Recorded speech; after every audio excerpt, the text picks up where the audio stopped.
Naglabas ng show cause order ang House Quad Committee laban kay Myla Roque, asawa ni dating presidential spokesperson Harry Roque. Si Cassandra Leong naman na iniuugnay sa Pogo Hub sa Porac, Pampanga muling ipinakontempt ng komite at pinalilipat sa Correctional Institute for Women sa Mandaluyong. May unang balita si Bea Pinlac. No objection, the motion is approved. Ipinag-utos ng House Quad Committee ang pagpapalipat kay Cassandra Leong sa Correctional Institute for Women sa Mandaluyong kasunod ng ikalawang beses na pag-cite in contempt sa kanya ng komite. May move that Ms. Cassandra Ong, because we have cited her in contempt, should be detained at the Correctional Institute for Women in Mandaluyong for a period of 30 days. So move, Mr. Chair. There's a Inusisa sa pagdinig ang educational background ni Ong. Tinanong siya ni Abang Lingkod Party List Representative Joseph Stephen Paduano na co-chair ng Quad Committee tungkol sa aniyay inconsistencies kung saan siya nag-aral sa ilalim ng alternative learning system. Nag-ALS ka, di ba? Yung nag-ALS ka, tama? Opo. Anong taon yun, nag-ALS ka? Huwag mo sabihin na you double check naman. Pwede ba makalimutan mo kung nag-ALS ka, wala? At saka anong taon? 2016.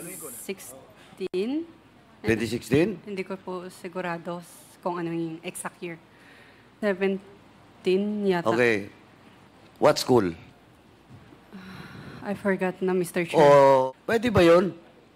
Na hindi mo alam kung saan school ka na-enroll for the ALS? Baka hindi ka nag-ALS. Baka sa ibang bansa ka nag-aral. You're lying. You're lying, Ms. Cassandra Ong. Remember, you're now cited, previously you're cited in contempt, and I will once again cite you in contempt for lying. Bago ito inaprubahan ng komite, umapela muna ang isang mambabatas na isaalang-alang ang kalusugan ni Ong.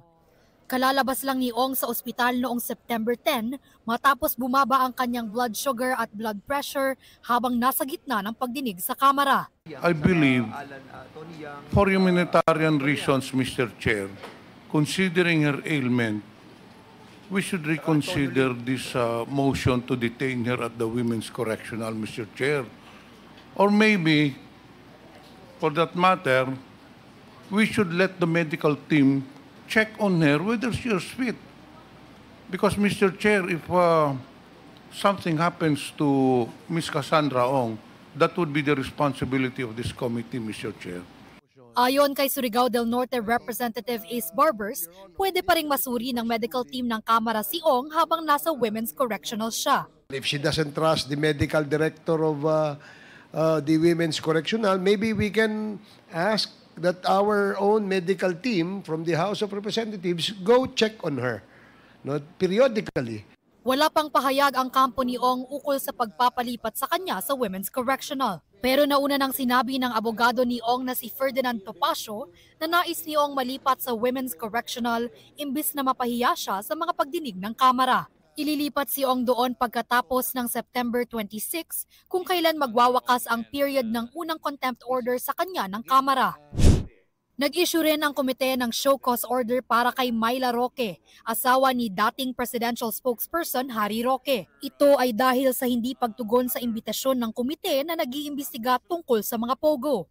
Sinisikap naming kuhanan ng pahayag ang kampo ni Roque, pero dati nang itinanggi ni Harry Roque na may kinalaman siya sa iligal na pogo. Ito ang unang balita, Bea Pinlac para sa GMA Integrated News.